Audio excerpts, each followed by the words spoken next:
Hi எல்லாருக்கும் வணக்கம். So நம்ம இன்னைக்கு என்ன பண்ண போறோம்னா த 8th தமிழ் வேர்ல்ட் புக் இதுதான் வந்து நம்ம பார்க்க போறோம். ஸோ இதுல மொத்தம் பார்த்தீங்கன்னா 1 2 3 4 5 சொல்லிட்டு 10 இயல்கள் வந்து இருக்கு. ஓகேங்களா, மொத்தமா 10 இயல் இருக்கு. எல்லாமே ரொம்பவே முக்கியமான ஒரு பாடமா தான் இருக்க போகுது. ஸோ பட் வந்து நியூ புக் கம்பேர் பண்ணும்போது என்ன பொறுத்த வரைக்கும் எனக்கு வந்து ஈஸி தான் தோணுது எனக்கு.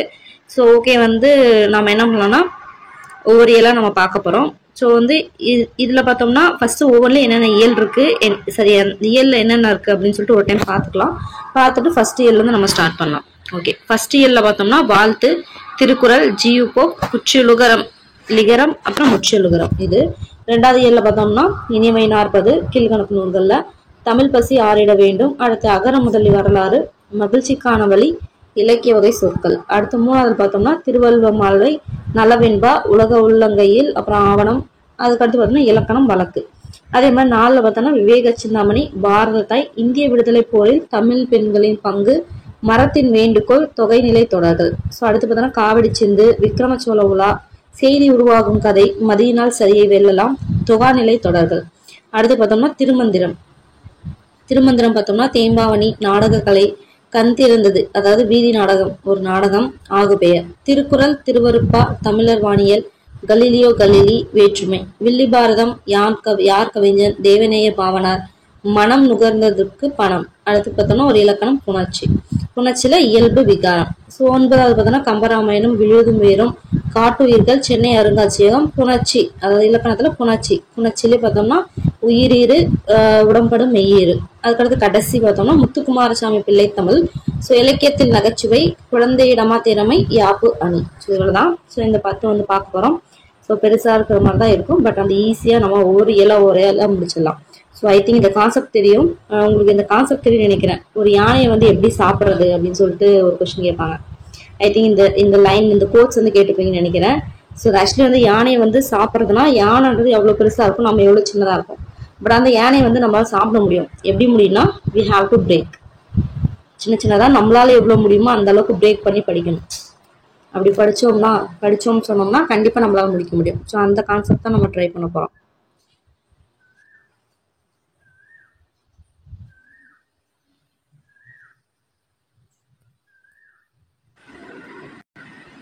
ஸோ இயல் 1ல ஃபர்ஸ்ட் பார்த்தோம்னா வாழ்த்து என்னன்னு பார்க்கலாம். முத்தே பவளமே, மொய்த்த பசும் பொற்சுடரே, சித்தே என்னுள்ள தெளிவே பராபரமே.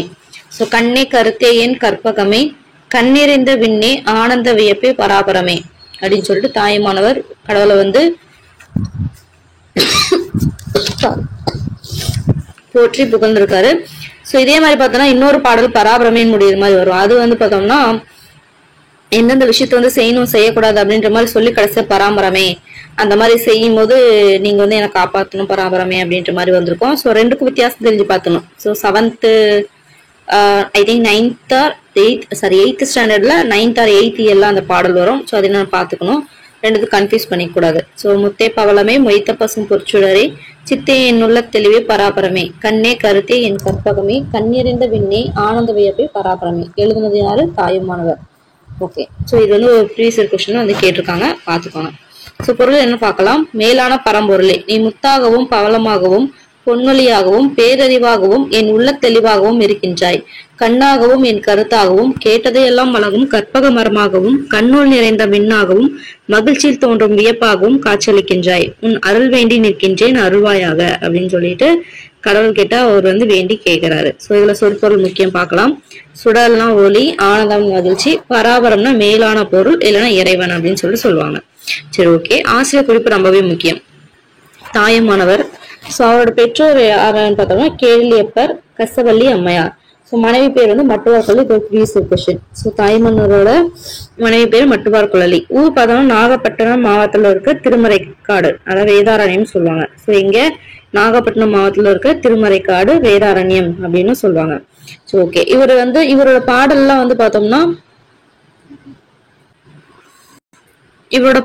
பார்த்தோம்னா தாயுமானவர் திருப்பாடல் திரட்டு அப்படின்னு சொல்லிட்டு எல்லாம் திரட்டி வச்சிருக்காங்க அந்த நூல் பேர்ல. ஸோ அது வந்து தாயுமானவர் திருப்பாடல் திரட்டு அப்படின்ட்டு. ஸோ இவரோட பணி என்னன்னு பார்த்தோம்னா திருச்சியை ஆண்ட விஜய ரகுநாத சொக்கலிங்கமிடம் கருவூல ஆளுவரா வந்து பணிபுரிஞ்சார். ரொம்பவே முக்கியம். ஸோ அவரோட காலம் வந்து 18ஆம் நூற்றாண்டு ரொம்ப முக்கியம். ஸோ ஆசிரியர் குறிப்பினாலே ரொம்ப முக்கியம். ஸோ இவரோட பணி என்னது, திருச்சியை ஆண்ட விஜய ரகுநாத சொக்கலிங்கர். ஸோ இது ரொம்ப முக்கியம். என்னவா பணி புரிஞ்சாருன்றது முக்கியம். கருவூல அலுவலர். ஓகே, இவரோட காலம் ரொம்ப ரொம்ப முக்கியம், 18ஆம் நூற்றாண்டு. ஓகே, நூல் குறிப்பாக்கலாம். வாழ்த்தாக இடம்பெற்றுள்ள பாடல் பார்த்தோம்னா தாய்மானவர் திருப்பாடல் திரட்டு என்னும் நூலில் பராபர கண்ணி எனும் தலைப்பிடப்படுன்றது ரொம்ப முக்கியம். சோ இது பராபர கண்ணி. ஓகே, இந்நூல் பார்த்தோம்னா தெய்வ தமிழின் இனிமையும் எளிமையும் பொருந்திய செய்யுள் நடையால் மன தூய்மை பக்தி சுவை ஆகியவற்றை ஊற்றும் அப்படின்னு சொல்லியிருக்காங்க. ஓகே, அடுத்து இந்த பாக்ஸ் வந்து ரொம்ப முக்கியமானது. திருச்சிராப்பள்ளி மலை மீது எழுந்தருளுள்ள இறைவனான தாயுமானவர் திருவருளால் பிறந்தமையால் இவருக்கு தாயுமானவர் அப்படின்னு சொல்லிட்டு பெயர் வச்சிருக்காங்க. சோ தாயுமானவர் நினைவு இல்லம் எங்க இருக்குன்னு சொல்லி ஒரு ப்ரீவியஸ் கொஸ்டின். ராமநாதபுரம் மாவட்டத்துல இருக்க லட்சுமிபுரத்துல வந்து இருக்கு அவரோட நினைவு இல்லம். சோ ஃபர்ஸ்ட் என்னது, திருச்சிராப்பள்ளி மலை மீது எழுதருள்ள இறைவனான தாயுமானவர் திருவருளால் பிறந்தனால இவருக்கு தாயுமானவர் அப்படின்னு சொல்லி பேர் வச்சாங்க. சோ இந்த தாயுமானவரோட நினைவு இல்லம் எங்க இருக்குன்னா ராமநாதபுரம் மாவட்டத்துல இருக்க லட்சுமிபுரம். ராமநாதபுரம் லட்சுமிபுரம். ஓகேங்களா, சரி. ஓகே, அடுத்து சுடர்னா என்னது, ஒளி. ஆனந்தம்னா மகிழ்ச்சி. பராபரம்னா மேலான பொருள் இல்ல இறைவன் அர்த்தம். ஓகே, பிரித்துள்ளது. பசும்பொற் சுடர், பசுமை கூட்டல் பொன் கூட்டல் சுடர் அப்படின்னு வரும். கண் நிறைந்தனா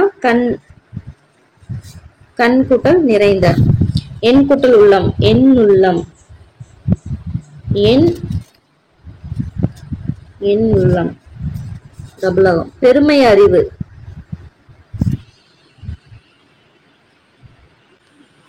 பெருமை கூட்டல் அறிவு எப்படி சேர்த்து பார்த்தோம்னா பேரறிவு.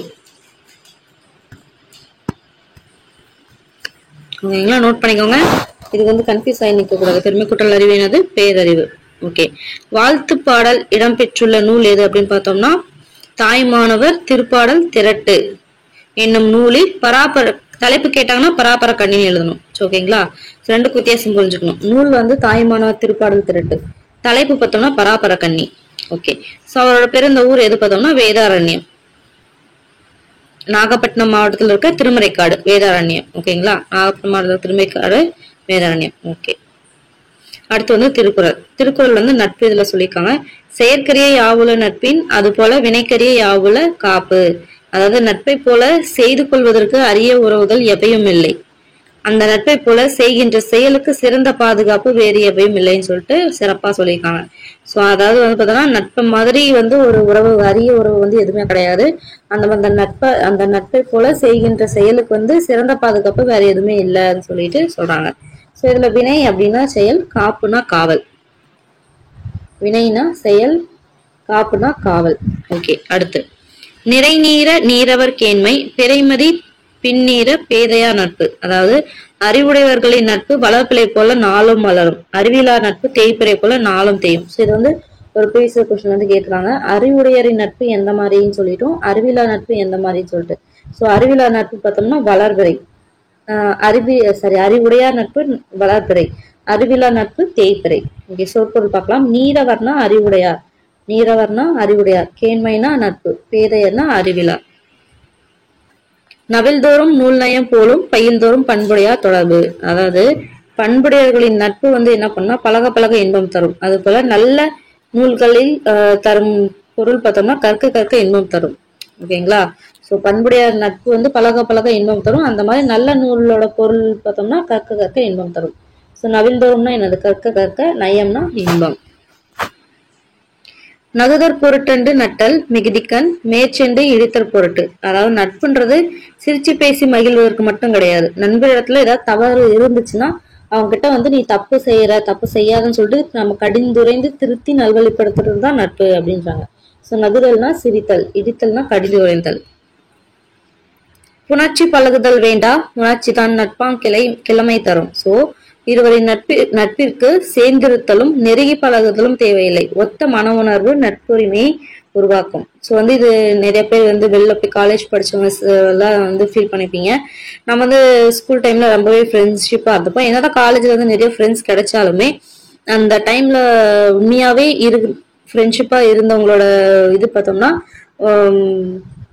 எவ்வளவு தூரத்துல இருந்தாலுமே பார்த்தோம்னா இவங்களோட அவங்க பெட்டரா தான் இருப்பாங்க எல்லா விஷயத்துலயுமே. அந்த மாதிரி வந்து பார்த்தோம்னா நெருங்கி பழகிறது மட்டும் வந்து நட்பா இருக்கணும்னு அவசியம் கிடையாது. மன உணர்வு நம்மளோட வேவ்லென்த்னுவாங்க இல்லையா, அது வந்து ஒரே மாதிரி இருந்துச்சுன்னா அது வந்து நட்புரிமை வந்து கொடுக்கும் அப்படின்றாங்க. ஸோ கிழமைனா உரிமை.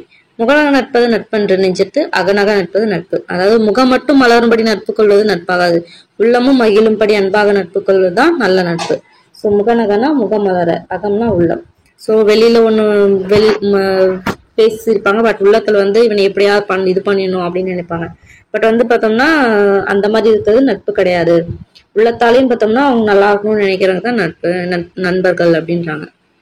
அழிவினவை நீக்கி ஆருய்த்து அழிவின்கண் அல்லல் உழப்பதாம் நட்பு. சோ அழிவை தரும் துன்பங்களிலிருந்து நண்பனை விலக்கி நல்வழியில் செலுத்த வேண்டும். அவனுக்கு அழிவு நேரும் போது உடனிருந்து தானும் அதில் பங்கேற்று அழிவிலிருந்து மீட்க வேண்டும் அப்படின்னு சொல்றாங்க. சோ வந்து அழிவை தரும் துன்பத்திலிருந்து நண்பனை விலக்கி நல்வழியில் செலுத்த வேண்டும். அந்த மாதிரி அவனுக்கு அழிவு நேரும் போது உடனிருந்து அதுல பங்கேற்று அவனை மீட்க வேண்டும், அதுதான் நட்பு அப்படின்றாங்க. சோ ஆறுனா நல்வழி, உயிர்த்துனா செலுத்தி, அல்லல்னா துன்பம். உடுக்கை இழந்தவன் கை போல அங்கே இடுக்கன் கலைவதான் நட்பு. அதாவது ஒரு உடுத்திய ஆடை வந்து டக்குன்னு நழுவும் போது கை நம்மளே அறியாம போய் என்ன பண்ணும், பிடிச்சு நம்ம மானத்தை காக்கும். அந்த மாதிரி நண்பன் துன்புறும் போது கொஞ்சம் கூட அந்த எப்படி கை வந்து தன்னால போதும் நம்மளே அறியாம நம்ம விரைஞ்சு போய் நம்ம அவங்களுக்கு அந்த துன்பத்திலிருந்து அவங்களை காப்பாத்துறதுதான் நட்பு அப்படின்றாங்க. சோ உடுக்கைனா ஆடை, இடுக்கன்னா துன்பம், களைவதுன்னா நீக்குவது. நட்பிற்கு வீற்றிருக்க யாதெனின் கொட்பின்றி ஒல்லும் வாய் ஊன்றும் நிலை. அதாவது நட்பிற்கு சிறந்த நிலை எது அப்படின்னா எப்போதும் வேறுபடுதல் இல்லாமல் இயலும் பொழுதெல்லாம் உதவி செய்து தாங்குதல் தான் பார்த்தோம்னா ஒரு நட்புக்கு சிறந்த நிலை அப்படின்றாங்க. ஸோ எந்த ஒரு வேறுபாடும் இல்லாம எப்பெல்லாம் நம்மளால முடியுமோ அப்பெல்லாம் உதவி செய்யத்தாங்க தான் சிறந்த நட்பு. ஸோ கொட்பின்றினா வேறுபாடு இல்லாமல், ஊன்றும்னா தாங்கும். அடுத்து இணையர் இவர் எமக்கு இன்னம் யாம் என்றும் புனையில் புல்லென்னும் நட்பு. சோ இவர் எமக்கு இத்தகைய அன்பினர், யாம் இவருக்கு இத்துணை சிறப்புடையர் என புகழ் நிறைக்க கூடாது. அவ்வாறு புகழ்ந்துரைத்தால் நட்பு வந்து சிறப்பிழக்கும்ன்றாங்க. சோ இவர் வந்து எனக்கு இந்த மாதிரியான ஒரு அன்பினர், நான் வந்து இவருக்கு இந்த மாதிரி சிறப்புடையன்னு சொல்லிட்டு நாமளே வந்து சொல்லிக்கூடாதான். அந்த மாதிரி இவங்க வந்து எனக்கு இந்த அளவுக்கு முக்கியமானவங்க, அதே மாதிரி நான் வந்து அவங்களுக்கு இந்த அளவுக்கு முக்கியம்னு சொல்லிட்டு நாமளே வந்து பேசிக்கூடாதான். அந்த மாதிரி புகழ்ந்துரைச்சா நட்போட சிறப்பு வந்து இழக்கும்ன்றாங்க. ஸோ புனைதல்னா என்னது, புகழ்தல்.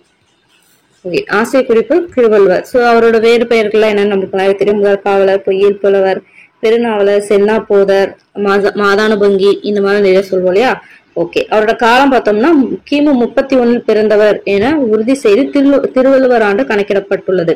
அதாவது எப்படின்னா கிமு 31னா திருவள்ளுவர் ஆண்டு எப்படி கணக்கிடுவாங்கன்னா இப்ப 2024, அப்ப 2024 பிளஸ் 31 எவ்வளவு, 2055. இதைதான் வந்து திருவள்ளுவர் ஆண்டு அப்படின்னு சொல்லுவாங்க.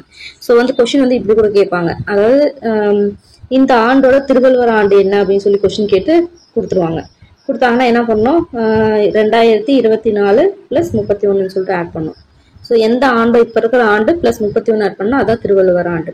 ஓகே, சிறப்பு. இது ரொம்பவே முக்கியமானது. ஸோ வள்ளுவர் தன்னை உலகனுக்கே தந்து வான் புகழ் கொண்ட தமிழ்நாடு, வள்ளுவனை பெற்றதே புகழ் வையகமே வந்து பாரதிதாசன். ஸோ இதை எப்படி ஞாபகம் வச்சுக்கலாம் அப்படின்னு சொல்லிட்டு நான் சொல்லியிருக்கேன். அதாவது பார்த்தோன்னா பாரதியார் மேக்சிமம் அவர் பாடல பார்த்தோன்னா தமிழ்நாடு வர மாதிரி தான் பாடுவார். இதே பாரதிதாசன் பாடுறத பார்த்தோன்னா வையகம்னு சொல்லிட்டு மொத்தமா உலகத்தை வந்து பாடுவாரு. ஸோ அதை வச்சு ஞாபகம் வச்சுக்கலாம் அப்படின்னு சொல்லிட்டு சொன்னேன். அதே மாதிரி இன்னொன்னு, யாமறிந்த புலவர்களிலே கம்பனை போல் வள்ளுவனை போல் இங்கனை யாரும் நான் கண்டதில்லை அப்படின்ற மாதிரி சொல்லுவாங்க. ஸோ இது எப்படி ஞாபகம் வச்சுக்கணும்னு சொன்னா இந்த யான்னு சொல்லிட்டு வருது. ஸோ யா அப்படின்னு வந்தாலே பார்த்தோம்னா பாரதியார் யா அப்படின்னு வந்துச்சா அப்படின்னு ஞாபகம் வச்சு சொன்னா. ஸோ இந்த 3 கோச்சும் வந்து இப்படி ஞாபகம் வச்சுக்கலாம் அப்படின்னு சொன்னேன். ஸோ வந்து தமிழ்நாடு அப்படின்னு வந்தாலே மேக்சிமம் பாரதியார் வந்துடும். ஸோ அதே மாதிரி வையகம் உலகம் அந்த மாதிரி வந்துச்சுன்னா பாரதிதாசன் வந்துடுவாங்க. ஸோ யாமறிந்தால யான்னு வந்திருக்கா, யான்னு வந்துச்சுன்னா பாரதியார் யான்னு வர்றதுனால அப்படின்னு ஞாபகம் வச்சு சொன்னேன். ஓகே, அடுத்த நூல் குறிப்பாக்கலாம். திருக்குறள் பார்த்தோன்னா 15 கணக்கு நூல்ல ஒண்ணு, நல்லாவே தெரியும் இல்லையா. சோ குறள் வெண்பாக்களால் ஆனது. குறள் எனவும்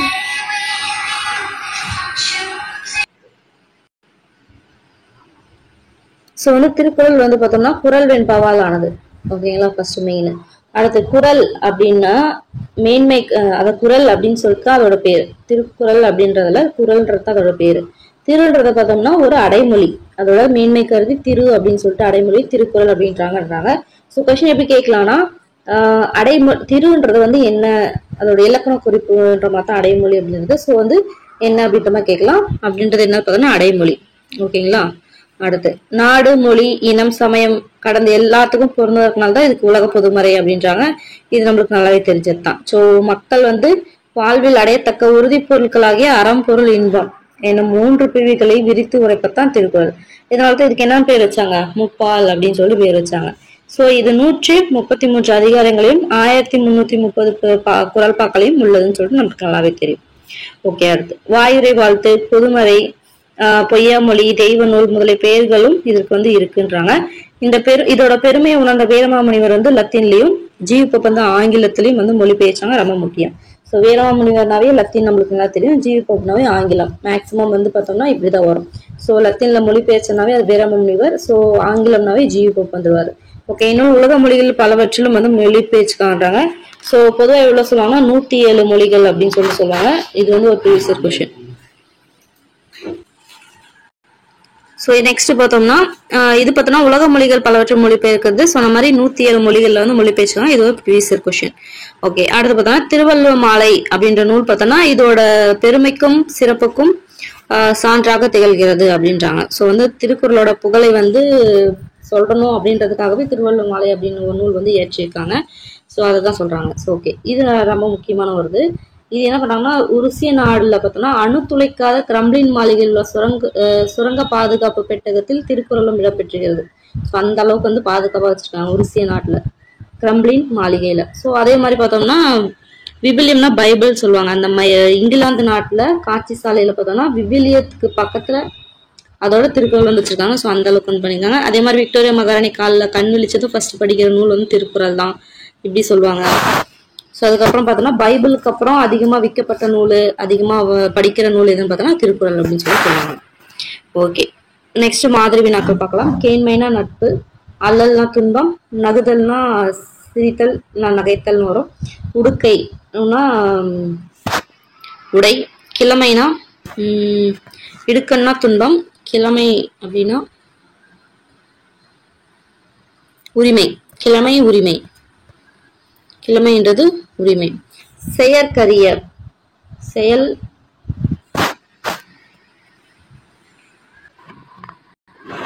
பொருட்டண்டு, செயற்கரிய, செயற்கு, செயற்கு கூட்டல் அறிய. அடுத்து பொருட்டண்டுனா பொருட்டு கூட்டல் அன்று.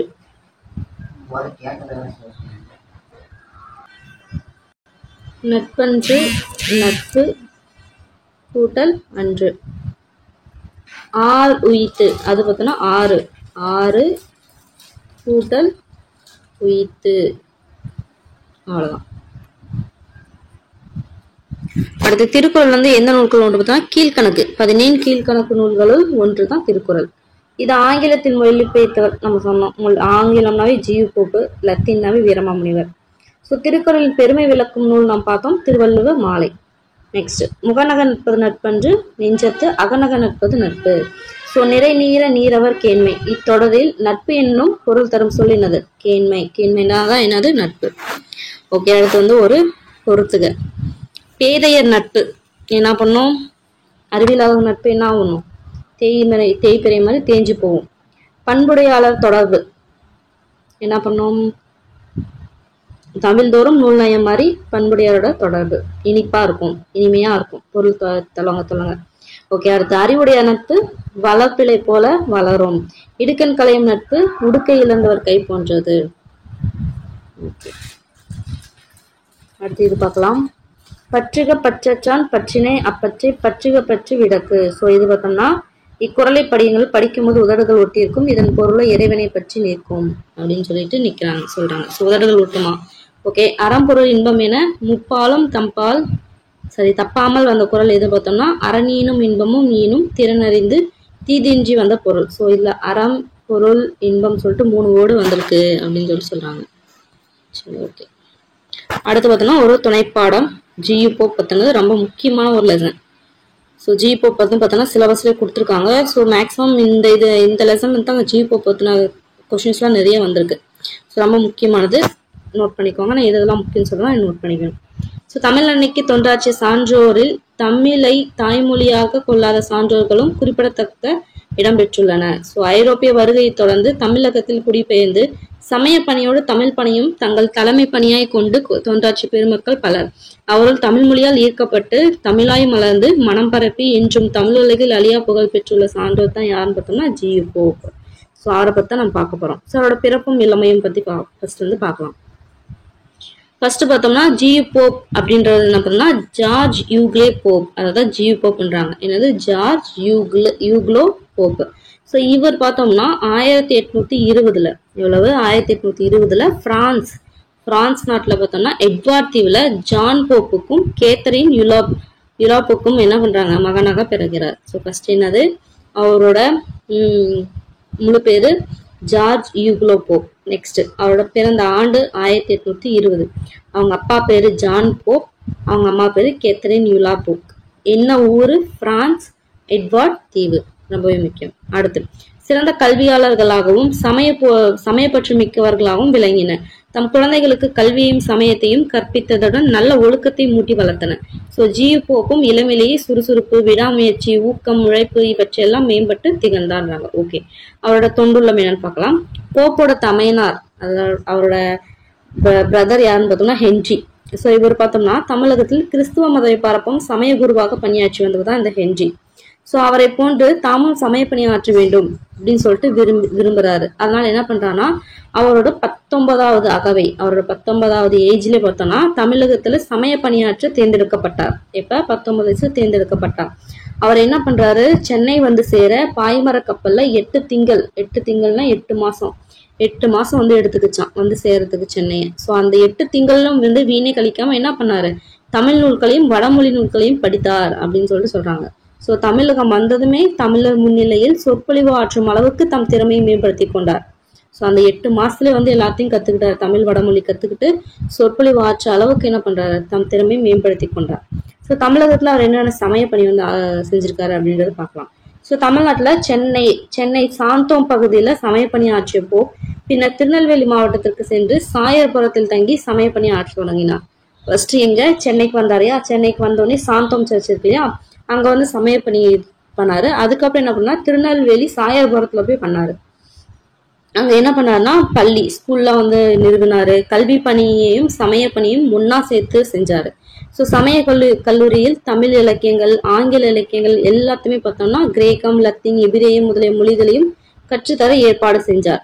அது மட்டும் இல்லாம கணிதம், அறிவாய்வு, அதாவது தருக்கம்னுவாங்க, அறிவாய்வுனா தருக்கம், மெய்யறிவுனா தத்துவம், இது எல்லாத்துக்கும் கற்பிக்கும் கல்லூரி ஆசிரியராகவும் பணியாற்றினார். கேட்பாங்க அறிவாய்வுனா என்னது, தருக்கம், மெய்யறிவுனா தத்துவம், பிலாசபின்வாங்களே அதுதான் மெய்யறிவு, தத்துவம்.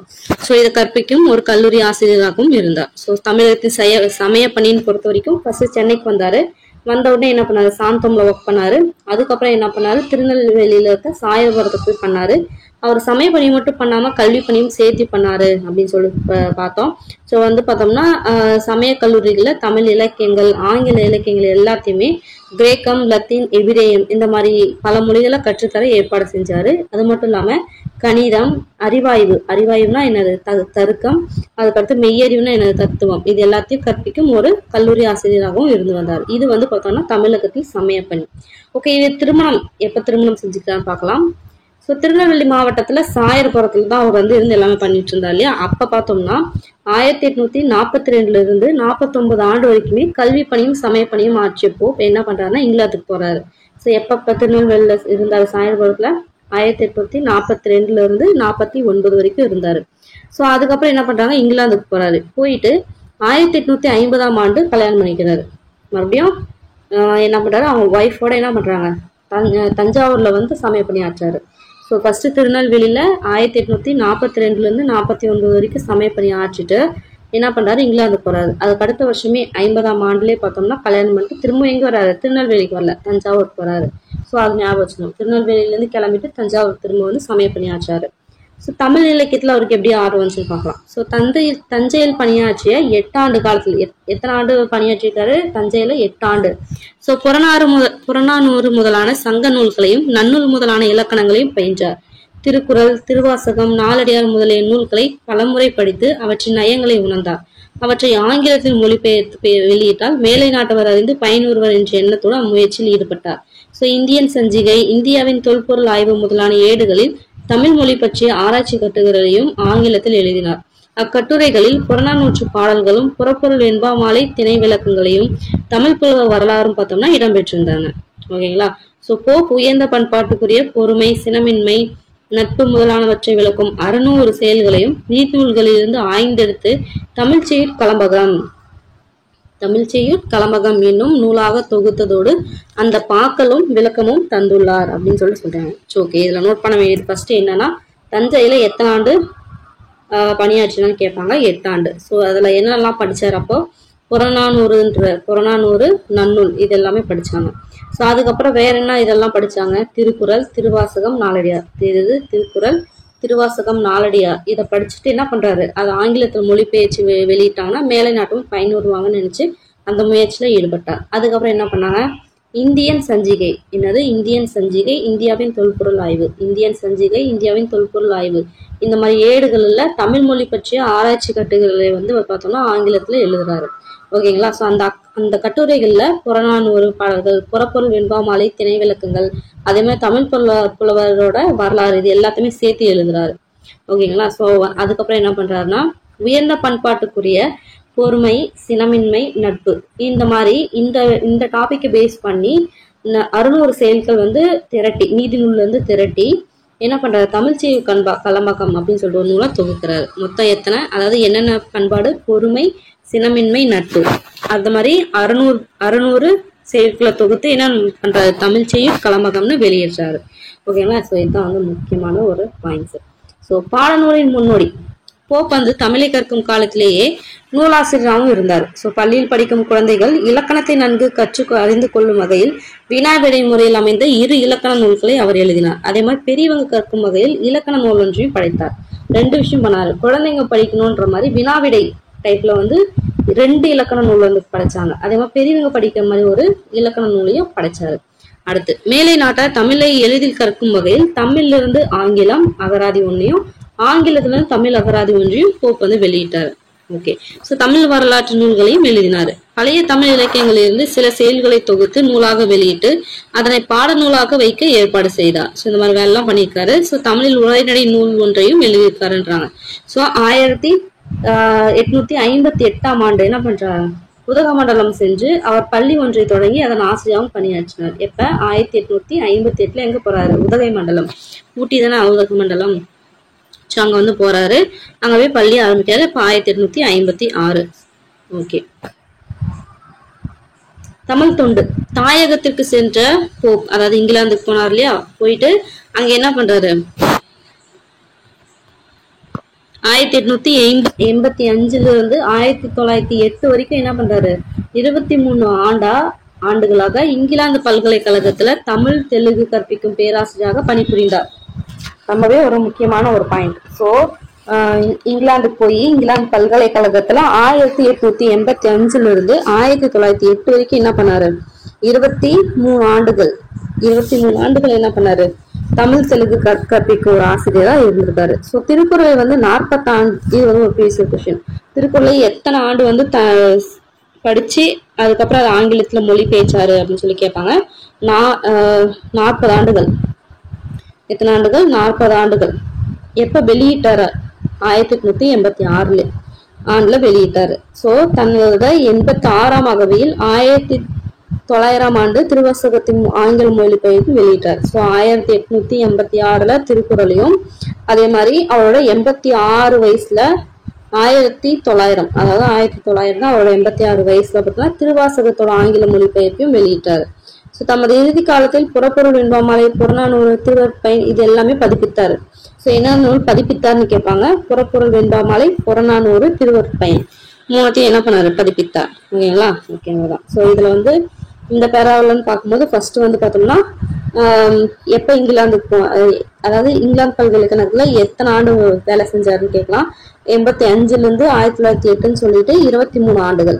ஸோ எத்தனை என்னென்ன மொழிகள் கற்பிச்சான்னு கேட்கலாம். தமிழ், தெலுங்கு. அதே மாதிரி திருக்குறள் எத்தனை ஆண்டுகள் படிச்சாருன்னு கேட்பாங்க. 40 ஆண்டு படிச்சுட்டு எப்ப அவர் ஆங்கிலத்துல மொழிபெயர்த்தாருன்னு பார்த்தோம்னா 1886. அதே மாதிரி அவரோட திருவாசகம் எப்ப வெளியிட்டாருன்னு பார்த்தோம்னா அவரோட 86 வயசுல 1900 பார்த்தோம்னா வெளியிட்டாரு. அதே மாதிரி அவர் இறுதி காலத்துல அவர் பதிப்பிச்ச நூல் என்னன்னு பார்த்தோம்னா புறப்பொருள், வெண்பாமாலை, புறநானூறு, திருவருட்பயன். ஓகேங்களா. ஸோ ஒவ்வொரு நாளுமே ஒவ்வொரு லைனுமே ரொம்ப முக்கியமானது. ஓகே.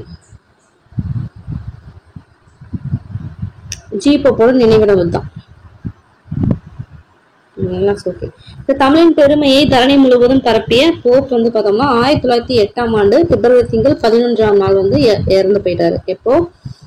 11 பிப்ரவரி 1908. 1-2 ஞாபகம். 11-2-1908. ஓகே. ஸோ 1908 வரைக்குமே அங்கே வேலை செஞ்சார் இல்லையா. ஸோ 1908 பார்த்தீங்கன்னா இறந்து போயிடுறாரு. அவரோட கல்லறையில அவர் என்ன எழுத சொல்லியிருக்கான்னு பார்த்தோன்னா, இங்கே ஒரு தமிழ் மாணவன் உறங்கி கொண்டிருக்கிறான் என்று எழுதணும் அப்படின்னு சொல்லிட்டு சொன்னாரு. அது மட்டும் இல்லாம ஆங்கில மொழியினை அன்னை மொழியாக கொண்ட தமிழ் மாணவன் என்று தம்மை அறிவித்துக் கொண்டது தமிழ் மாச்சியே அப்படின்னு சொல்றாங்க. ஓகே. இது நம்ம அடிக்கடி ஒரு ப்ரீவியஸ் கொஸ்டின். இங்கே ஒரு தமிழ் மாணவன் உறங்கி கொண்டிருக்கிறான் அப்படின்னு சொல்லி எழுத சொல்றது யாரு? G U Pope. ஓகேங்களா. ஓகே, அவ்வளவுதான். இதுல இருக்கிற ஒவ்வொன்றுமே பார்த்தோம்னா முக்கியமான ஒரு லைன். நான் சொன்னது எல்லாமே நோட் பண்ணி வச்சுக்கோங்க. ஓகேங்களா. அடுத்தது பார்த்தோம்னா இலக்கணம். குற்றியலுகரம், குற்றியலிகரம், முற்றியலுகரம். ரொம்ப ஒரு இம்பார்ட்டன்டான ஒரு டாபிக். ஓகேங்களா. ஓகே. குற்றியலுகரம்னா என்னன்னு ஃபர்ஸ்ட் பார்க்கலாம். குற்றியலுகரத்தை எப்படி பிரிக்கலாம்னா குறுமை கூட்டல் இயல் கூட்டல் உகரம் அப்படின்னு பிரிச்சாதான் குற்றியலுகரம். ஸோ குறுமை அப்படின்னா என்னன்னா குறுகிய அப்படின்னு அர்த்தம். இயல்னா ஓசை, உகரம்னா ஊன்னு அர்த்தம். ஸோ குறுகிய ஓசையுடைய உகரம், அதுதான் குற்றியலுகரம். அது என்ன குறுகிய ஓசை அப்படின்னா என்னன்னு கேக்குறாங்க. என்னன்னு பார்த்தோன்னா ஒவ்வொரு எழுத்துக்கும் பார்த்தோன்னா ஒலிக்கிற கால அளவு இருக்கு. அதான் மாத்திரை அப்படின்னு சொல்லுவோம். ஓகேங்களா. ஸோ கண்ணிமைக்கும் இதோ இல்ல விரல் சொடுக்கும் நொடியோ அப்படின்னுவாங்க. ஸோ குறிலுக்கு பார்த்தோம்னா ஒண்ணும் எல்லா குறில்னாவே ஒண்ணுதான். ஸோ நெடில்னா 2 மாத்திரையும், மெய்க்கு பார்த்தோம்னா அரை மாத்திரை அப்படின்னு சொல்லுவாங்க. ஸோ குறிலுக்கு எத்தனை? 1, நெடிலுக்கு 2, மெய்க்கு அரை அப்படின்னு சொல்லுவாங்க. இந்த மாதிரி கால அளவுல தான் பார்த்தோம்னா எழுத்துக்கள் ஒலிக்கணும். ஸோ உகரம் குறிலானதால் 1 மாத்திரை கால அளவை ஒலிக்க வேண்டும். ஸோ நான் உகரம் என்ன குறில் தானே. ஸோ 1 மாத்திரை அளவுல ஒலிக்கணும். ஆனா 1 மாத்திரை அளவு ஒலிக்காமல் சில சொற்களில் அரை மாத்திரை கால அளவே பார்த்தோம்னா ஒலிக்கும். என்ன ஆகும்? ஸோ ஒரு சில இடத்துல பார்த்தோம்னா அந்த ஒரு மாத்திரை அளவு ஒலிக்க வேண்டியது என்ன பண்ணும்? அரை மாத்திரையா குறைஞ்சு ஒலிக்கும். ஸோ இந்த மாதிரி ஒலிக்கிறது தான் பார்த்தோம்னா குற்றியலுகரம் அப்படின்னு சொல்லிட்டு சொல்றாங்க அப்படின்றாங்க. ஸோ அது தனக்கான உகரம் தனக்கான 1 மாத்திரையிலிருந்து கம்மியாகி அரை மாத்திரையில ஒலிக்கிறது தான் குற்றியலுகரம் அப்படின்னு சொல்றாங்க. ஸோ எப்படி குறையும் அப்படின்னு சொல்லி கேக்குறாங்க. இப்ப பார்த்தோம்னா சில சொற்களோட இறுதியில பார்த்தோம்னா 6 வல்லினம் எழுத்துக்கள் சேர்ந்து அந்த மாதிரி பார்த்தோம்னா குசுடு துகுரு அப்படின்னு சொல்லிட்டு வரும். அதுதான் பார்த்தோம்னா வல்லின உகரம் அப்படின்னு சொல்லிட்டு சொல்றோம். 6 வல்லினம். வல்லினமே அந்த கசட தவிர அது கூட உகரம் சேர்ந்துச்சுன்னா என்ன வரும்? குசுடு துகுரு வரும். இந்த 6 எழுத்துக்கள் பார்த்தோம்னா சொல்லின் இறுதியில் வருமாறு சில சொற்களை சொல்லுங்க கேக்குறாங்க. அது என்னன்னு பார்த்தோம்னா பசு, காடு, பந்து ஃபார் எக்ஸாம்பிள் சொல்றாங்க. இதுல பார்த்தோம்னா சு, டு, து இந்த எழுத்துக்கள் எல்லாம் சொல்லின் இறுதியில் வந்திருக்கு. சோ அப்ப பசு என்பது ஒலிக்கும் சூவையும், காசு என்பதில் ஒலிக்கும் சூவையும் அச்சொற்களோட சேர்த்து ஒலித்து கேளுங்கள். ஏதேனும் ஒலி வேறுபாடு தெரியுதான்னு கேக்குறாங்க. ஓகே, அதெல்லாம் நமக்கு தெரியல. ஓகே, இது பார்க்கலாம். சோ பசு அப்படின்னு சொல்லும் போது அதுல இருக்க சூ ஒலியானது 1 மாத்திரை அளவு ஒலிக்கிறது. இதே காசு என்று சொல்லி ஒலிக்கும் போது அதுல இருக்க சூன்ற ஒலி பார்த்தோம்னா 1 மாத்திரையில ஒலிக்காமல் குறைந்து ஒலிக்குது. சோ இந்த மாதிரி பார்த்தோம்னா ஒலிக்கிறதான் குற்றியலுகரம் அப்படின்றாங்க. சோ அந்த மாதிரி குசுடு துகுரு அப்படின்ற 6 வல்லின எழுத்துக்கள் பார்த்தோம்னா தனி நெடிலை சார்ந்து வரும்போது பல எழுத்துக்களை சார்ந்து சொல்லின் இறுதியில் வரும்போது 1 மாத்திரை அளவு குறைந்து ஒலிக்குன்றாங்க.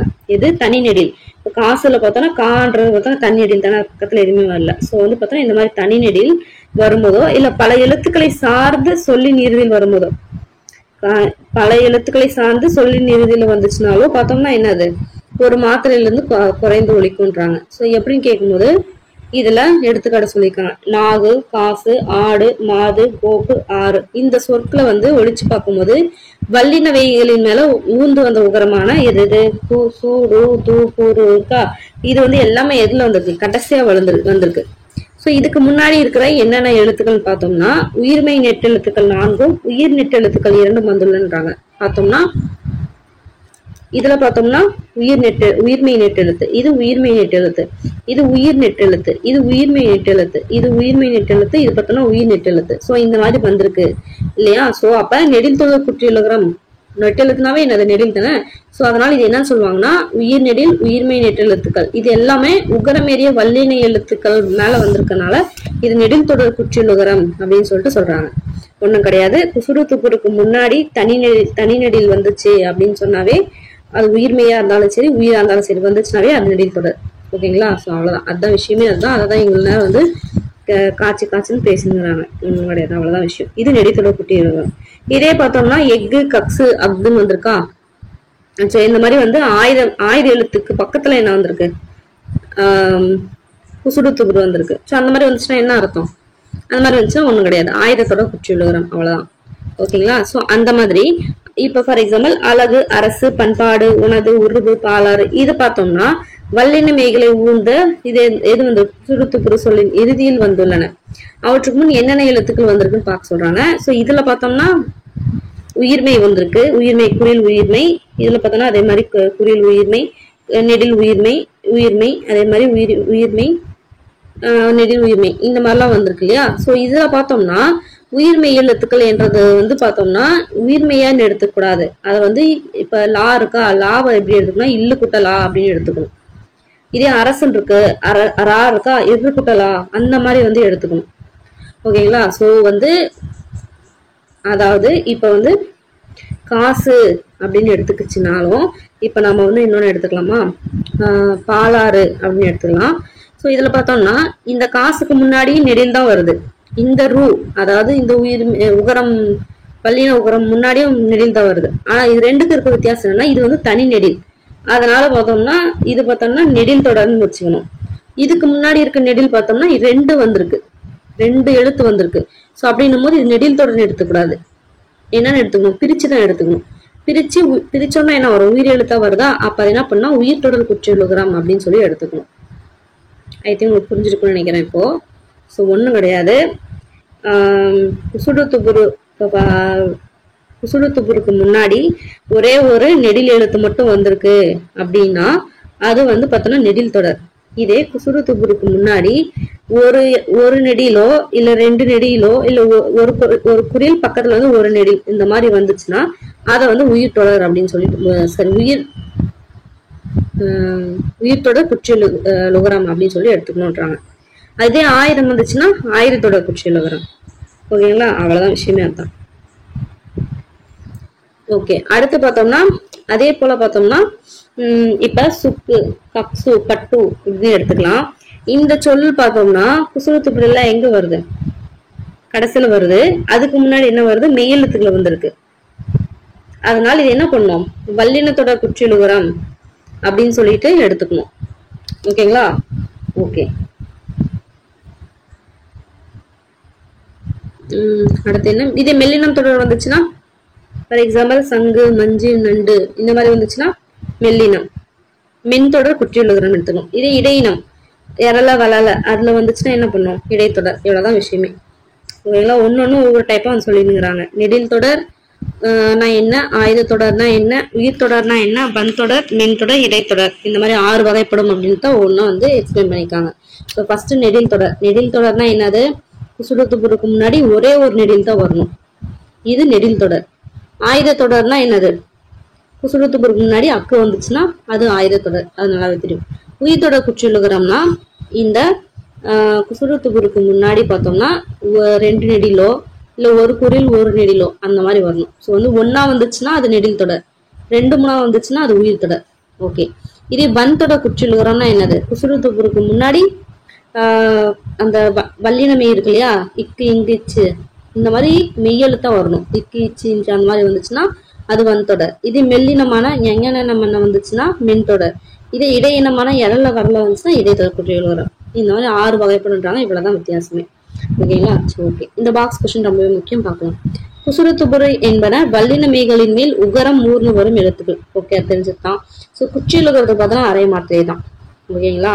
ஸோ குச்சிலுகிறதுக்கு அரை மாத்திரை. ஸோ ஈற்று அயல் எழுத்தாக தனி நெடில் ஆயுதம் உயிர்மை வல்லினம் மெல்லினம் இடையினம் ஆகியவற்றில் ஏதேனும் ஒன்றை பெற்று வரும். நம்ம முன்னே பார்த்தோம். அதுதான் பார்த்தோம்னா நெடில் தொடர் குற்றியலுகரம், ஆயுதத்தொடர் குற்றியலுகரம், உயிர் தொடர் குற்றியலுகரம், வல்லினம் வன்தொடர் மின்தொடர் இடைத்தொடர் அப்படின்னு சொல்லி பார்த்தோம் இல்லையா? அதான் இங்க சொல்லியிருக்காங்க. ஸோ ஈற்று அயல் எழுத்து கடைசி எழுத்து, கடைசி எழுத்தோ இல்லைன்னா கடைசிக்கு பக்கத்துல எழுத்தோ அது பார்த்தோம்னா இந்த மாதிரி வரும்ன்றாங்க.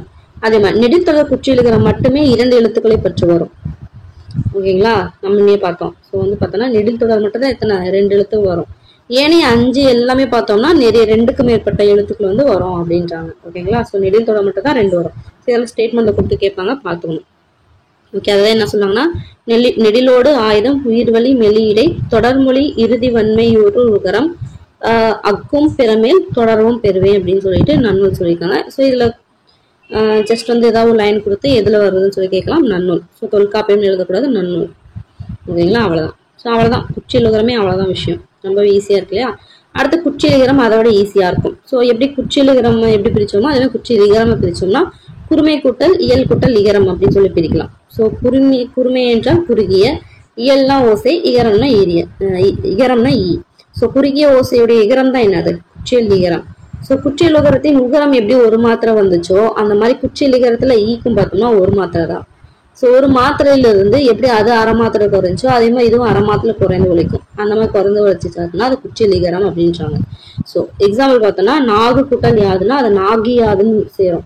வீடு கூட்டல் யாதுன்னா வீடு யாதுன்னு சேரும். இதுல பார்த்தோம்னா நாகு வீடு என்பதன் நெடில் தொடர் குச்சியலுகர சொற்கள். அப்படிதானே? குசுரத்துக்கு முன்னாடி என்ன வந்திருக்கு? நெடில் வந்திருக்கு. அப்படின்னா என்ன அர்த்தம்? அதுவும் 2 எழுத்தான். அப்படின்னு அது நெடில் தொடர் குச்சியலுகரம் இல்லையா வந்திருக்கு. இவை நிலைமொழியாய் நிற்க வருமொழி முதல்ல என்ன வந்திருப்பாங்க? எகரம் வந்திருக்கா? இந்த மாதிரி எகரமா இருந்துச்சுன்னா என்ன ஆகும்? உகரம். அந்த உகரமானது இகரமா மாறும். உகரம்னா எது? இதுல கு டு இதுதான் உகரமா இருக்கு. அது என்ன ஆகும்? இகரமா மாறும்ன்றாங்க. இந்த நாகு யாதுன்றத நாகினும் டூன்றது டி அப்படின்னு மாறும்ன்றாங்க. ஸோ இந்த இகரம் தான் பார்த்தோம்னா குச்சியல் இகரம்ன்றாங்க. ஓகேங்களா? எக்ஸாம்பிள் வச்சு பார்த்தா ஈஸி.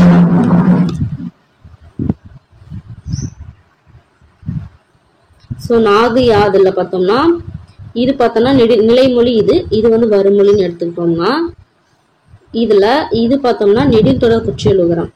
இதுல வருமொழி ஃபர்ஸ்ட் வந்து எகரம் வந்திருக்கு. இந்த மாதிரி வந்துச்சுன்னா இந்த உகரமானது இகரமா மாறும். அதுதான் குச்சியல் இகரம். அவ்வளவுதான், முடிஞ்சது. அந்த மாதிரி வருமுத்தான் என்னது? தன்னோட ஒரு மாத்திரையில இருந்து அரை மாத்திரையை குறைந்து ஒழிக்கும். ஸோ அது மாதிரி எக்ஸாம்பிள் வண்டு குத்தல் யாது வண்டி யாது, வரகு குட்டல் யாது வரகு யாதுன்றாங்க. ஓகே, அந்த மாதிரி வேற என்ன மாதிரி இருக்கு? கேன்மியா சென்மியா இதுல வரும் மியா என்னும் அசைச்சொல்லில் உள்ள இகரம் இருக்கு இல்லையா? மியான்றதுல. ஸோ இதுவும் பார்த்தோன்னா தன் மாத்திரையிலிருந்து குறைந்து ஒழிக்கும். இதுவும் பார்த்தோன்னா குச்சியல் இகரம்ன்றாங்க. ஸோ கேன்மியா சென்மியான்றது என்னது? குச்சியல் இகரம் தான். ஓகே, அதுக்கு ஒன்று நன்னூல் வந்து சொல்லியிருக்காங்க. அதாவது எகரம் வர குரல் உத்திரி இகரமும் அசைச்சொல் மியாவின் இகரமும் உரிய. ஸோ ஏன்னா இதெல்லாம் எல்லாமே ஞாபகம் வச்சுக்கணும்னு. ஸோ மியானாவே குச்சியல் இகரம் ஞாபகம் வந்துச்சா அப்படின்னாவே என்ன? நன்னூல் ஞாபகம் வச்சுக்கணும். இங்க எகரம் வந்துச்சுன்னா இகரம் வரும் படிச்சோமா அப்படின்னா அதுவும் பார்த்தோம்னா நன்னூல் வரைக்கும் ஞாபகம் வச்சுக்கலாம். அவ்வளவுதான். ஸோ குரல்னா இது கேட்கலாம். குரல்னா என்னன்னு கேட்கலாம். குரல்னா திருக்குறள் கிடையாது, குறைந்தன்னு அர்த்தம். ஓகே ஓகே, 2 பார்த்தோம். குச்சியல் உகரம் பார்த்தாச்சு, குச்சியல் இகரம் பார்த்தாச்சு. முச்சியல் உகரம் அப்படின்னா என்னன்னு பார்த்தோம்னா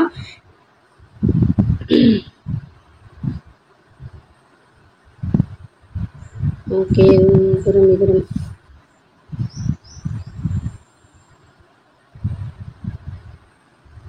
ஓகே, தன்னோட மாத்திரை அளவுல இருந்து குறையாமல் இருக்கிறது அதுதான் வந்து முச்சியல் இகரம். சாரி, முச்சியல் உகரம்ன்றாங்க. அதாவது தனக்குரிய ஒரு மாத்திரை அளவுல இருந்து குறையாம இருக்கிற உகரம் தான் இது முச்சியல் உகரம். மற்றதெல்லாம் என்ன? குறைஞ்சு ஒரு அரை மாத்திரையா மீதி முற்றியல் உகரத்துல பார்த்தோம்னா தன்னோட ஒரு மாத்திரையிலிருந்து குறையாம அப்படியே ஒழிக்கிறது தான் பார்த்தோம்னா முற்றியல் உகரம். எடுத்துக்காட்டு பார்த்தோம்னா பகு, பசு, படு, அது, தபு, பெரு இதுல பார்த்தோம்னா தனி குறியல் எழுத்தை அடுத்து வரும் வல்லின உகரமான குசுறுத்துக்கு தான் முற்றியல் உகரம். அதாவது பார்த்தோம்னா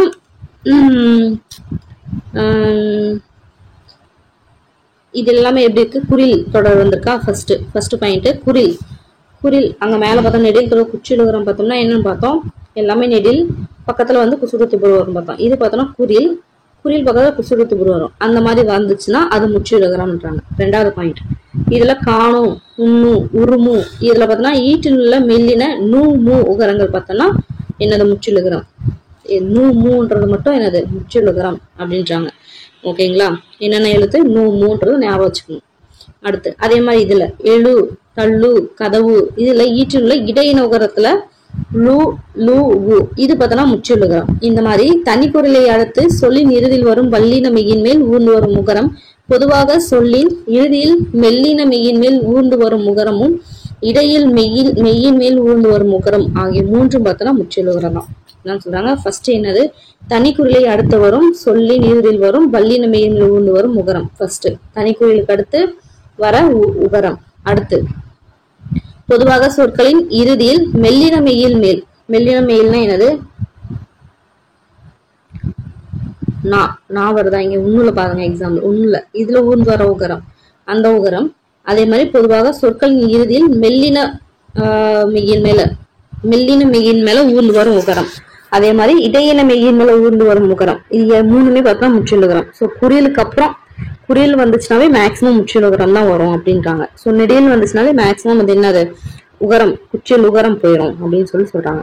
ஸோ இது வந்து ஜஸ்ட் வந்து ஸ்டேட்மெண்ட்ல கேட்கறதுக்கு வாய்ப்பு இருக்கு. அதனால சும்மா படிச்சு வச்சுக்கோங்க. ஓகேங்களா? ஐ திங்க் ஒரு கான்செப்ட் புரிஞ்சிருக்கும்னு நினைக்கிறேன். ஓகே, நெக்ஸ்ட் பார்க்கலாம். ஸோ கீழ்காணும் சொற்களில் பொருந்தாதவற்றை வட்டமிடுங்கன்னு இருக்காங்க. சுக்கு, மருந்து, சார்பு, மது, கப்சு. இது ஒன்னொன்னும் வந்து என்னன்னு பார்க்கலாம். சுக்கு இக்கு வந்திருக்கு. இது பார்த்தோம்னா வன்தொட குற்றியலுகரம். அடுத்து மருந்து இந்து வந்திருக்கா அப்படின்னா மென்தொடர். இது பார்த்தோம்னா இடைத்தொடர். ஓகே, இது பார்த்தோம்னா மது, மதுன்றது என்னது? மதுன்றது குறியில் வந்திருக்கு. அப்ப என்ன? இது வந்து முற்றியலுகரம். கப்சு பார்த்தோன்னா ஆயுதத்தோட குற்றியலுகரம். ஸோ அப்படின்னு பார்க்கும்போது இதுல வந்து தனியா இருக்கிறது முற்றியலுகரம். அப்ப இதுதான் பொருந்தாதது. ஓகேங்களா? எடுத்தோடனே பார்த்தோன்னா ஆயுதத்தொடர் வந்து குறிக்க கூடாது. ஃபர்ஸ்ட் ஒன்னொன்னு என்ன டைப்னு தெரிஞ்சுட்டு பார்க்கணும். அடுத்து இதுல பார்த்தோம்னா பசு, நஞ்சு, சீட்டு, கொசு, உயர்வு. இதை பார்த்தாலே தெரியுது. இதை தவிர எல்லாமே பார்த்தோம்னா என்னது முற்றியலுகரம் அப்படின்னு தெரியுது. அப்படின்னும் போது என்னது சீட்டு தான் இதுல வராது. ஓகே, 1 2 3 4 5 6 8 இந்த 8க்கள்ல எழுத்தால் எழுதி இவற்றை நெடில் தொடர் குற்றியலுகர எண்ணை வட்டமிட்டு காட்டுகின்றாங்க. 1 2 3. ஓகே, அப்படி பார்க்கும்போது இது ஒரு நெடில் தொடர். 4 ஒரு நெடில் தொடர். 5 அது வராது. 6 நெடில் தொடர். 8 இது குறியில், இது இடைத்தொடர் குற்றியலுகரம். ஸோ அப்படின்னும் போது எது எதுன்னு சொல்லிட்டு எழுதி பார்த்து ட்ரை பண்ணுங்க. ஓகேங்களா? நம்ம சொன்ன மாதிரி. அடுத்து கீழ்காணும் சொல்லில் காணும் குற்றியலுகர சொல்லை வகைப்படுத்துக அப்படின்றாங்க. ஸோ ஓகே, தம்பி, தம்பின்னு பார்த்தோம்னா என்னது?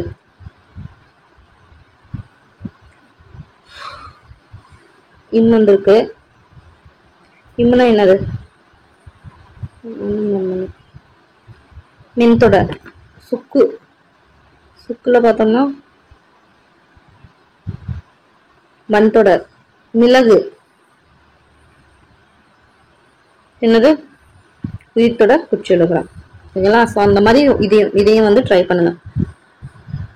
அதே மாதிரி இதில் இருக்கிற குற்றியலுகர சொற்களை வகைப்படுத்துக.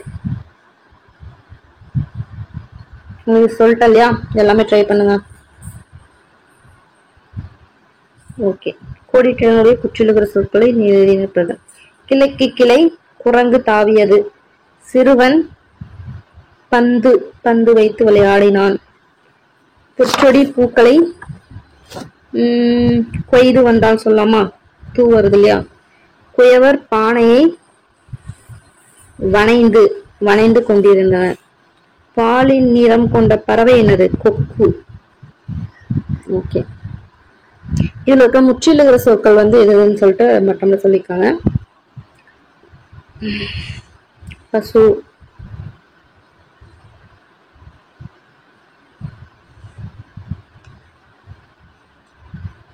கதவு, மடு, விடு. ஓகே. முற்று லுகரத்துக்கு எத்தனை மாத்திரை? அரை. இகரத்துக்கும் அரை மாத்திரை. முற்று லுகரத்துக்கு ஒரு மாத்திரை. அவ்வளவுதான் விஷயம் முடிஞ்சிச்சு. ஓகே, இதை பாத்துக்கோங்க. இந்த லைன் படிச்சு இது கம்பராமாயணம் விட்டுறக்கூடாது, பாத்துக்கோங்க. பஞ்சியொளிர் பிஞ்சு குளிர் பல்லவம் அணுங்க செஞ்சவிய கஞ்சனிகர் சீரடியலாகி அஞ்சொலியில மஞ்சை என அன்னமென மின்னும் வஞ்சி என நஞ்சமென வஞ்ச மகள் வந்தாள். இது வந்து கம்பராமாயணம். சும்மா ஒரு டைம் படிச்சுக்கோங்க.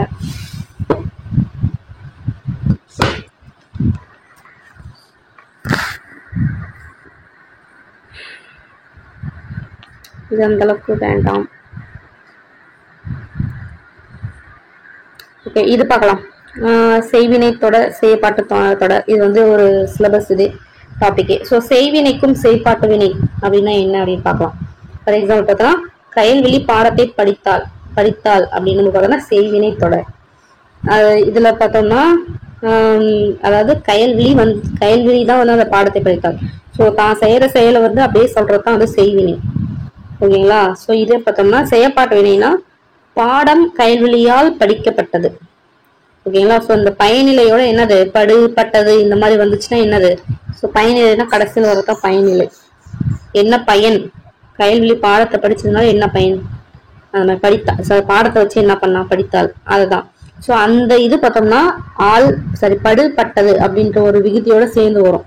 அந்த மாதிரி வந்துச்சுன்னா அது வந்து செய்யப்பாட்டு வினைன்னு ஒண்ணும் கிடையாது. இதை ஃபார் எக்ஸாம்பிள் பார்த்தோம்னா ஒரு லைன் கொடுத்து இது செய்வினையா செய்யப்பாட்டு வினையான்னு கண்டுபிடிச்சு சொன்னாங்கன்னா நார்மலா வந்துச்சுன்னா ஒருத்தவங்க அவங்க ஒரு வேலையை வந்து அவங்களே செய்யற மாதிரி இருந்துச்சுன்னா அது செய்வினை.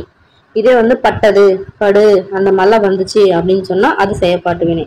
ஃபார் எக்ஸாம்பிள் பார்த்தோம்னா பாடம் கயல்விழியா படிக்கப்பட்டது அந்த மாதிரி வந்துச்சுன்னா அது பார்த்தோம்னா செய்யப்பாட்டு வினை. இதே கயல்விழி வந்து பாடத்தை படித்தாள் அப்படின்னு இருந்துச்சுன்னா செய்வினை. அவ்வளவுதான். ரொம்ப போட்டு கன்ஃபியூஸ் பண்ணிக்க வேணாம்.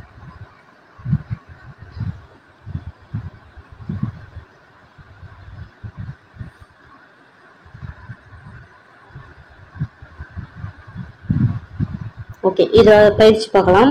கீழ்காணும் தொடரை செய்யப்பாட்டு வினையாக்குக. செய்யப்பாட்டு வினையை மாற்றுறாங்க. கலையரசி துணியை தேய்த்தாள். இது என்ன? செய்வினை. இது செய்யப்பாட்டு வினையை மாற்றணும். எப்படி மாற்றணும்? மூன்றாம் வேற்றுமை உருவான ஆள் வந்து என்ன பண்ணும்? எழுவாய் கூட கலையரசி கூட சேர்த்துட்டு கடைசியா பயனிலை கூட என்ன பண்ணும்? படவோ பட்டதோ அது ரெண்டுத்துல ஏதாவது ஒன்று ஆட் பண்ணும். அவ்வளவுதான் விஷயம். ஓகே, என்ன பண்ணும்? கலையரசி துணியை தேய்த்தாளா? அப்ப துணி கலையரசியால் தேய்க்கப்பட்டது அப்படின்னு வரும். அடுத்து பாடம் ஆசிரியரால் நடத்தப்பட்டது. அடுத்து உணவு பூங்குழலியால் சமைக்கப்பட்டது அப்படின்னு சொல்லலாம். ஓகே, இங்க என்ன சொல்லிருக்காங்க? செய்வினையா மாற்ற சொல்லிருக்காங்க. ஸோ ஓவியம் மாறனால் வரையப்பட்டதா? அப்ப எப்படின்னு மாத்தலாம்?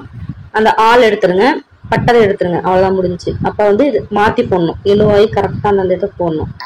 அதுவும் நோக்கணும். ஸோ மாறன் ஓவியம் வரைந்தான். இது என்னது? மாலை மல்லிகாவால் தொடுக்கப்பட்டதா? மல்லிகா மாலை தொடுத்தாள். பாரி கபிலரால் போற்றப்பட்டாரா? கபிலரை பாரி போற்றினார். அவ்வளவுதான் முடிஞ்சு. இந்த மாதிரி தான் வந்து எழுதணும். செய்தி வெளிப்படும் திறன். ஸோ அதாவது வந்து நம்ம ஒரு செய்தி வந்து நம்ம சொல்ற தன்மையை எப்படி நம்ம சொல்றோம்ன்றத பேஸ் பண்ணி பிரிச்சிருக்காங்க. ஸோ அது என்னன்னு பேசுவாங்கன்னா செய்தி தொடர்.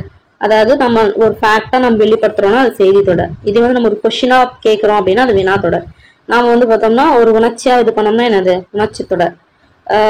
அடுத்து பார்த்தோம்னா ஒரு விளைவு தொடர். விளைவு தொடர்னா என்னது?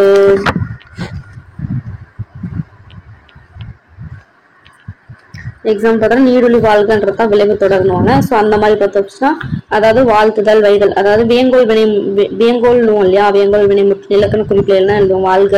வாழ்த்துதல் வைதல் இல்லையா? அந்த மாதிரி சொல்றதா விளைவு தொடர்னுவோம். ஸோ அந்த மாதிரிலாம் சொல்லுவோம் அப்படின்னு சொல்றாங்க. ஸோ இது ரொம்ப உங்களுக்கு எக்ஸ்பிளைன் பண்ண அவசியம் இல்லைன்னு நினைக்கிறேன். ஸோ நம்ம பயிற்சிக்கிட்ட ஏற்க போயிடலாம். ஸோ இதுல பாத்தீங்கன்னா தென்னை மரத்திற்கு கிளைகள் இல்லை. இது என்னது? செய்தி வாக்கியம். இந்த செயலை செய்தது யார்? Question mark. அப்ப வினா தொடர். இளமையில் கல். இது என்னது? ஒரு கட்டளை தொடர் மாதிரி இருக்கா? கட்டளை தொடர் அப்படின்னு சொல்லிட்டு வச்சுக்கலாம். அது மாதிரி எண்ணெய் தமிழ் இனிமை ஆட்சிக்குள் வந்துச்சு. அப்ப உணர்ச்சி வாக்கியம்.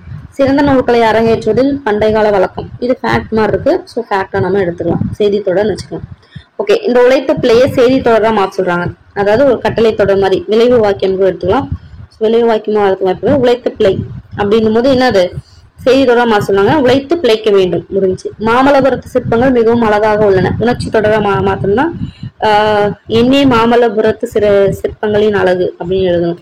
சோ பொருள் மாறாமல் எதிர்மறையாக்குங்க. பொருளும் மாறக்கூடாது, அந்த எதிர்மறையாவும் எழுதணும் அப்படின்னு இருக்காங்க. மணிமொழி நன்கு பாடினாள். ஓகே, இதை நம்ம வந்து எதிர்மறையா மாத்தணுமா?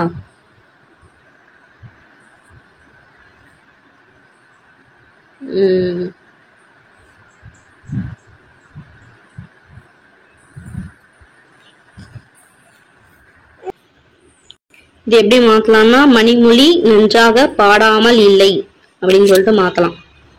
ஓகேங்களா? ஓகே, கமலா பரிசு பெற்றாள் வினா தொடராக்குக. எப்படி எழுதலாம்?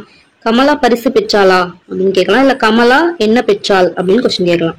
சோ நினைவாற்றலை வளர்த்து கொள்க. இதை வந்து கட்டளை தொடரா மாத்தணும்னா நினைவாற்றலை வளர்த்து கொள். அவ்வளவுதான் முடிஞ்சிச்சு. ஓகேங்களா? ஸோ இந்த மாதிரி மாற்றத்தை கத்துக்கணும். ஓகே, இது ரொம்பவே முக்கியம் இந்த பாக்ஸ். ஸோ ஐ திங்க் இது வந்து ஷார்ட்கட் வச்சு நீங்க ஞாபகம் வச்சுக்கோங்க. நம்ம 6th இருந்து இதை பார்த்துட்டு வரோம். ஓகேங்களா?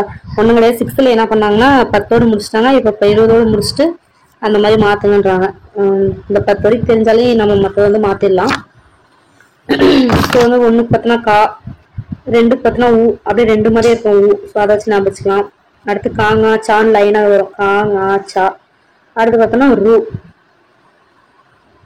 5 வந்து இப்படி சுழிக்கிற மாதிரியே இருக்கும். ஸோ அப்படி ஞாபகம் வச்சுக்கலாம். அடுத்து பார்த்தோன்னா சு, ஏ 7 மாதிரி வரும். ஏ வந்து 7 மாதிரி வராது அப்படின்னு ஞாபகம் வச்சுக்கலாம். 8னா ஆ, இது பூ, இது அப்படின்னு ஞாபகம் வச்சுக்கலாம். ஸோ நான் ஞாபகம் வச்சுக்கேன். ஸோ இங்கே ஷார்ட்கட் வச்சு நீங்கள் ஞாபகம் வச்சுக்கோங்க. ஓகேங்களா?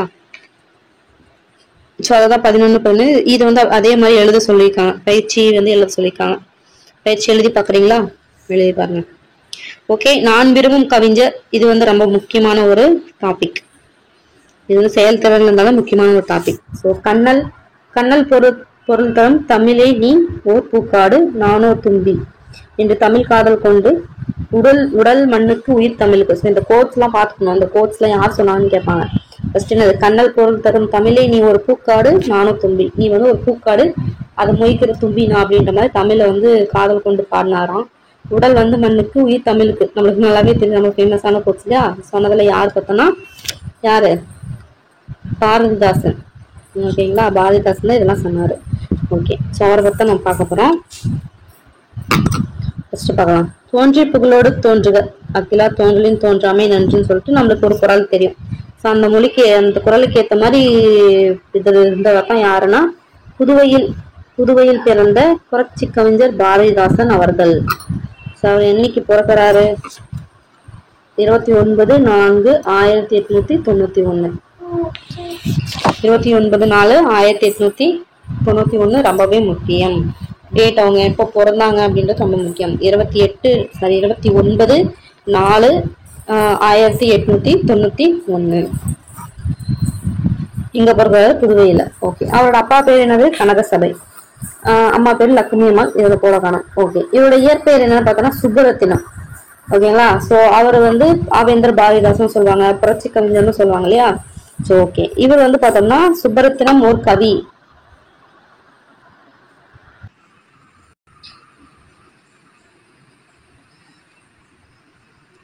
ஸோ சுப்பரத்தினம் ஒரு கவி அப்படின்னு சொல்லிட்டு யாரு சொன்னது? பாரதியாரால சொல்லப்பட்டவர் தான் யாரு? சுப்பரத்தினம் ஒரு கவின்னு சொன்னது யாரு? பாரதியார். ஸோ இந்த லைன் வந்து முக்கியம் பார்த்துக்கோங்க.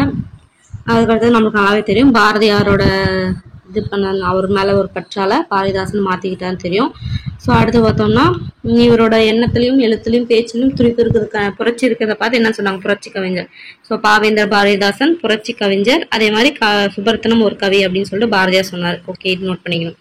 அடுத்து பார்க்கலாம். பாவேந்தர் பாரதிதாசன் தம் வாழ்நாள் முழுவதையும் தமிழின் மறுமலர்ச்சிக்காகவும் வீழ்ச்சியுற்ற தமிழகத்தின் புத்தெழுச்சி காண்பதற்காகவும் பாடுபட்டார். ஓகே, மூட வழக்கங்களை உடைத்தெறிந்தார். அடுத்து வீடெல்லாம் நாடெல்லாம் மக்களின் இதய கூடெல்லாம் ஏடெல்லாம் இன்பத் தமிழ் மணக்க வேண்டும் அப்படின்னு சொல்லிட்டு உழைத்தார். ஓகே, அடுத்து சூரிய ஒளி பெறாத செடியும் பகுத்தறிவு ஒளி பெறாத சமுதாயமும் வளர்ச்சி அடையாது அப்படின்னு உணர்ந்த பாவேந்தர் என்ன பண்ணாரு? புதியதோர் சமுதாயத்தை உருவாக்குவதிலேயே தமது சிந்தனையை செலவிட்டார். ஸோ இதை வந்து பாதி கொடுத்துட்டு பாதி கூட கட் பண்ணி கேட்கலாம். அதாவது ஒளி பெறாத சூரிய ஒளி பெறாத செடியும் பகுத்தறிவு ஒளி பெறாத சமுதாயம் வளர்ச்சி அடையாது. ஓகேங்களா? அடுத்து இவர் எழுதின நூல்லாம் என்னென்ன அப்படின்னு சொல்லி பார்க்கலாம். ரொம்ப முக்கியம். இசையமுது, குடும்ப விளக்கு, மணிமேகலை வெண்பா, கண்ணகி புரட்சி காப்பியம், படித்த பெண்கள், இளைஞர் இலக்கியம், குறிஞ்சி திட்டு. ரொம்பவே முக்கியம். என்னென்னது? இசையமுது, குடும்ப விளக்கு, மணிமேகலை வெண்பா, கண்ணகி புரட்சி காப்பியம், படித்த பெண்கள், இளைஞர் இலக்கியம், குறிஞ்சி திட்டு. ஓகேங்களா? ஓகே, இவர் என்னெல்லாம் எழுதியிருக்காரு, இந்த லைன் கொடுத்து யார் எழுதுறாங்க கூட கேட்கலாம். ஸோ இது நம்மளுக்கு நல்லாவே தெரியும். தமிழுக்கு அமுது என்ற பேர், அது எழுதுனது அவர் தான் தெரியும். இருட்டறையில் உள்ளதடா உலகம், அதுவும் அவர் தான் எழுதினாரு. புதியதோர் உலக சேகுவோம், கெட்ட போரிடும் உலகத்தை வேரோடு சாய்ப்போம் சொன்னது அவர் தான். ஸோ இந்த 3 லைனுமே ரொம்ப முக்கியம், எழுதி வச்சுக்கணும். ஓகே, முடிவுரை என்னன்னு பார்க்கலாம். பாரதிதாசன் வந்து ஒரு தமிழ் கவி, தமிழரின் கவி, தமிழரின் மறுமலர்ச்சிக்காக தோன்றிய கவி, தமிழரின் புகழ் மேதியோங்க வேண்டும் என பிறந்த கவி. ஓகேங்களா? என்னென்ன கவி? தமிழ் கவி, தமிழரின் கவி, தமிழின் மறுமலர்ச்சிக்காக தோன்றிய கவி, தமிழரின் புகழ் மேதினியோங்க வேண்டும் என பிறந்த கவி. ஓகேங்களா? சும்மா ஜஸ்ட் அதை பார்த்துக்கோங்க. பட் மற்றபடி நான் குறிப்பா சொன்னது எல்லாமே பார்த்தோம்னா முக்கியமான ஒரு பாயிண்ட்ஸ், அதெல்லாம் நோட் பண்ணிக்கணும். ஓகேங்களா? அவ்வளவுதான்.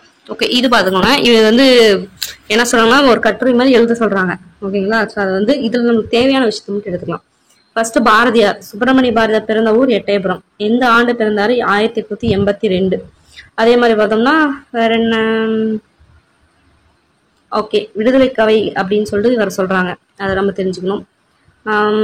எப்ப இறந்து போறாரு? 1921. ஸோ 1882 பிறந்து 1921 இறந்து போறாரு. பாரதிதாசன் எப்ப பிறக்கிறாரு? 29/4/1891. ஓகே, அவ்வளவுதான். ஸோ இதெல்லாம் பார்த்தோம்னா ஜஸ்ட் வந்து ஒரு இது மாதிரி தான் இருக்கும். இது வந்து அந்த அளவுக்கு தேவை கிடையாது. படிக்கனாலும் படிச்சுக்கோங்க, பட் தேவை கிடையாது.